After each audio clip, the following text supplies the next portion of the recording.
marka qofka bini'aadankii intuu mikrafoon qaato uu kuu sheegay run waxa la eegaa bal wuxuu hore u yiri iyo waxa uu hadda leeyahay waxaan isla eegi doonaa qaar hadaladii hore wasiir Khadar maanta intuu shir jiray in qabtay gama dhisato waa mu'miniin saalixiin bal horta hadaladiisii hore iyo kuwan isbarbar dhiganay bal hadalkan la yardigiisa horta in qof xisbi ka tirsan oo mucaarad oo hadlay CID da looga yeeraa waa intimidation way waa baqagelin iyo maxaan ku raahdaa in absi gelin waxa uu xilliga wuxuu arkayay in qof CID da looga yeeraa ay tahay qalad weyn oo haddii dawladdu ay u yeedho mas'uul Khadar marka xilliga xirsi baa looga yeeray CID da moogtay toomiye xisbiga ahaa iyo qaar kamid ah xisbiyadaba xisbigii mucaaradka baa la yiri kaalay oo waxyaabo la weydiinay moogtay shaki baa galay marka qalad bay u arkeen bal imkana hadaba uu isla yargeysanana kumadii anaga naga horeysay dad badan oo mucaarada oo maxaan ku raahday warbixiyay oo warkii ay bixiyeen lagu yiri xaqiijiya way jirtaa gudoomiyaha xisbiga kamid wuu tagay inuu warkii la weydiiyay buu ayuu xaqiijiyay marka waxaan u baahanay inaan ogaano qofka loo yeeray maxaa loogu yeeray ma jirto meel dawladnimadu intay baasif noqoto aan de qofna waxba la weydiinahayn haddii sidaa doonana de nolosha jangalkeenu de qaadan lahayn maanta wuxuu leeyahay qofka in loo yeero oo wixii loogu yeeray ka jawaabo waa caadi shalayna wuxuu lahaa waa qalad waxa weliba yiri wasiir gudoomiye hore xisbiga inta loo yeeray ay ka jawaabay maxaa kanay u diiday bal intaynaan gelin falanqaynta barnaamijkan tu kala ku dhageysinaya khasiya badan ninkii Khadar intuu ina soo istaagay maanta saacatul wasiir ayuu hadalkan dhageyso hool baan imika ku kordhiyay hoolka iyo sidan u dhistay halkan lacagta ka keenay guriga injineerkii dhisay uu jooga 2017 baan ayaan dhistay hool baan imika ku kordhiyay wuxuu diyaar u yahay xisaab talo iyo xisaabinaya bal hadaba amuurta ilaahay markuu ku khashifayo eeg gurigan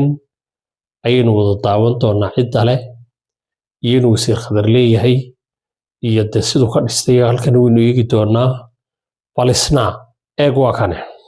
خرب كرويان خرب كرويش سند بمي قارن بالمشاهركيس الناس وشجنتي يعني كروي إلا أنت عليك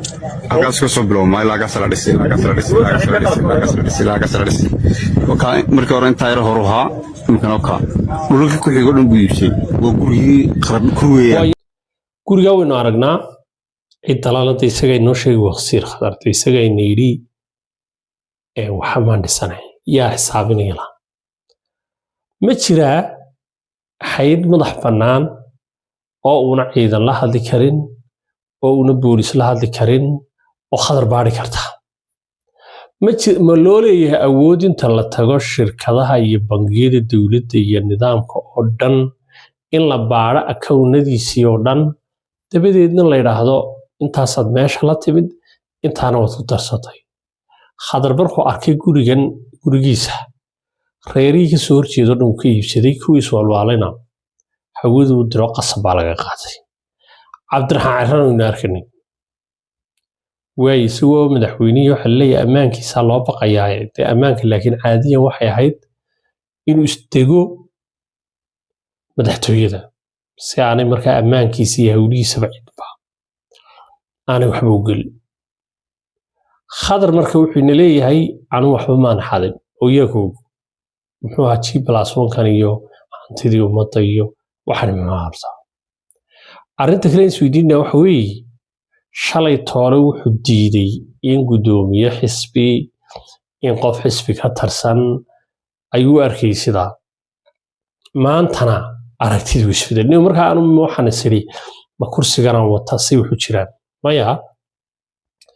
qofku markuu banaanka joogo waxa uu leeyahay siyaasigu horta waxa la yiraahdaa siyaasadda inagu iska jeclaana qof wax iska oranay wallahi sida ninka hebelad gaadhi caduudeetid guri caduudeetid lacag yar habeysatid xildhibaan iska noqo reerkoogii buu tagay xildhibaan igu dhisa kan kale reerkii ma oranayaan maxaad qaban kartaa wax leeyahay ma goosan kartaa ha dhag anagu doorkii wanaga in dhashay hebel hadana kana wadana sidii buu soo baxaya اوكي wasiirkii reerkii baa u geynaya ama siyaasaddu iska jeclaanay khalaas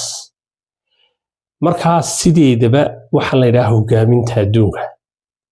waxa la yiraahdo dhowrkii kun ee qof 10kii kun ee qof hal qof hogaamiyaha ka dhasha hogaamiye iyo marka la leeyahay horjoogi waa kala duwan yihiin imika hogaamiye wuxuu sameeyaa bulshadu siday ahayd buu bedelaa meel kale u jeexa tusaale ahaan allah u naxariistay maxamed jibraanigan dawlad meel aan ciidan iska haysto SNM iska haysto dhibaataysan hubkii iyo baashi gamcaha lagu hayo wax walba saayihiin ayuu yimid hubka dhigis buu sameeyay dagaal sokeeyo xalliyay kuwa ku dul dhacay lacag buu soo daabacay dawlad buu dhisay beelihii heshiisiintii uu ka qayb qaatay ciidan buu sameeyay booliis buu sameeyay nidaam buu sameeyay ilaa uu ka soo gaarsiiyay heerka xisbiyada oo ka geeriyooday deetiisii noqotay Ilaahay naxariista hogaaminta waxa kamid ah aan musabbixna ma oran karo daahiriyal ma oran karo intii loo dhiibay qof si xafiday ma hogaamiye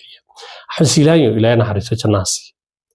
wuxuu sameeyay wada hadallada Soomaaliya la furay isagu dii wuxuu islahaa wada hadalladaas min dalbayana Soomaaliya wada kala tagay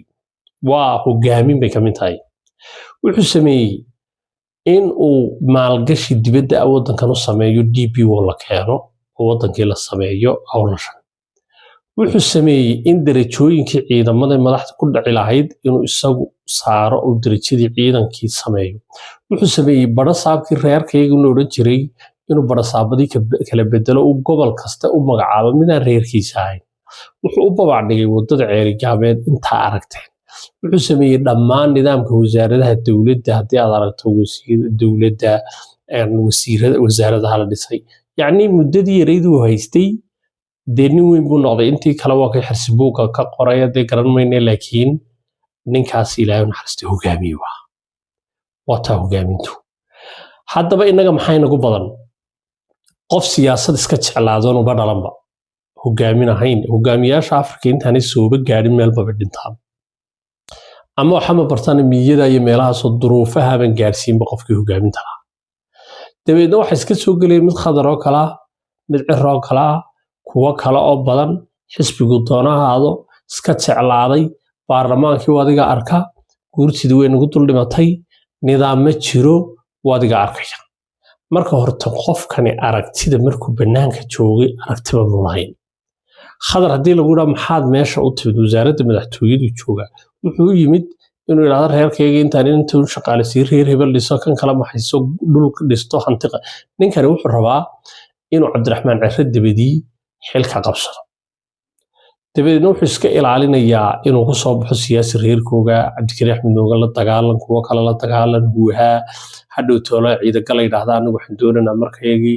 aad u dadaal sidii lagu heshiiyay reer kastaaba isaga garanaya yani ma dhex kaliya arinta reeraha yaalkaas kadibna wuxuu urursanayaa hanti uu campaign-ka ku galo shirkaduhu ku jira malaayiin dollar buu meel ku galay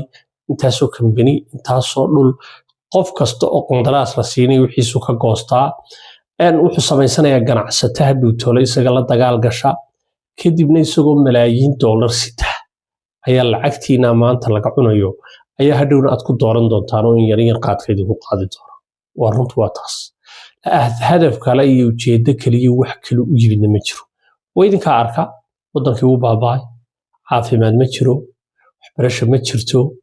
bal maad aragtay weli dawladdaas waxbarasho ka hadlaysa weli iyagoo caafimaad ka hadlaya weli iyagoo horumar ka hadlaya weli iyagoo ciidan ka hadlaya ma jirto intaasoo dhan dad baa qaylinaya